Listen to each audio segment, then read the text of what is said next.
कहीं ना कहीं मन बहुत दुखी हो जाता है आज जब मैं सुनती हूँ कि विपक्ष द्वारा ब्रिटिश राज की तारीफ की जाती है कि पक्ष विपक्ष की इस लड़ाई में ये मेरा है ये तेरा है की लड़ाई में ये मत भूलिए कि अयम निज परो वेति गणनाय लघु चेतसम उद्धार चरिता नाम तू वसुदेव कुटुंबकम। मंत्री जी और माननीय उप मुख्य सचेतक जी का भी धन्यवाद देती हूँ। मैं जमुई की जनता को कोटि कोटि प्रणाम करती हूँ और आभार प्रकट करती हूँ कि अपना जनप्रतिनिधि चुन के उन्हें मुझे आशीर्वाद दिया है कि आज इस सदन में उनकी आवाज बनकर बिहार सरकार के पक्ष में माननीय मंत्री का जो अनुदान राशि की मांग है उस बजट के समर्थन में बोल सकूं। लेकिन उससे पहले उपाध्यक्ष महोदया, कहीं ना कहीं मन बहुत दुखी हो जाता है आज जब मैं सुनती हूँ कि विपक्ष द्वारा ब्रिटिश राज की तारीफ की जाती है।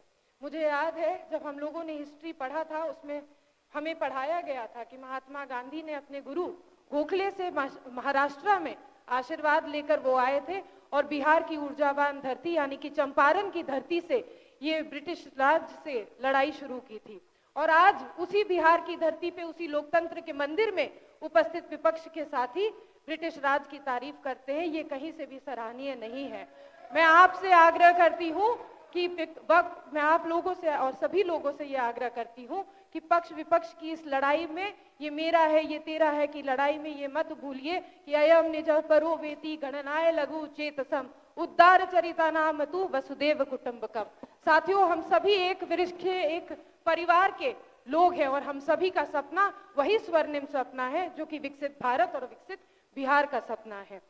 साथियों, आज माननीय मंत्री ने पथ निर्माण की अनुदान राशि की जो मांग की है, मैं उसका समर्थन करती हूँ। अक्सर हम सुनते हैं कि विपक्ष विशेष राज्य या विशेष पैकेज की बात करता है।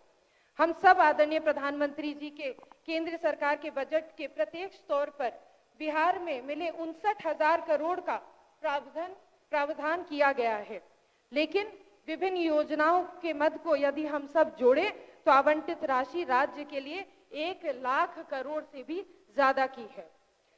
सड़क संपर्क राज्यों और देशों दोनों के विकास के लिए महत्वपूर्ण है। वे माल यानी कि गुड्स, सेवाओं यानी कि सर्विसेज और लोगों की सुचारू आवाजाही को सक्षम बनाते हैं, जिससे आर्थिक विकास को बढ़ावा मिलता है। कुशल सड़क के ग्रामीण और दूर दराज के क्षेत्र तक पहुंच को बेहतर बनाती है, जिससे कृषि और पर्यटन को भी उद्योग को बढ़ावा मिलता है। अच्छी तरह से विकसित सड़क नेटवर्क शिक्षा, स्वास्थ्य सेवा और रोजगार तक पहुंचाने में बढ़ोतरी मिलती है। आखिरकार मजबूत सड़क बुनियादी ढांचा राष्ट्रीय प्रगति और समृद्धि को भी बढ़ावा देने की एक कुंजी है। पटना से पूर्णिया एक्सप्रेसवे और बक्सर से भागलपुर एक्सप्रेसवे के निर्माण पर कुल 26,000 करोड़ खर्च किए जाएंगे। साथ ही केंद्र सरकार बक्सर में गंगा नदी पर डबल लेन का एक और पुल भी बनाएगी।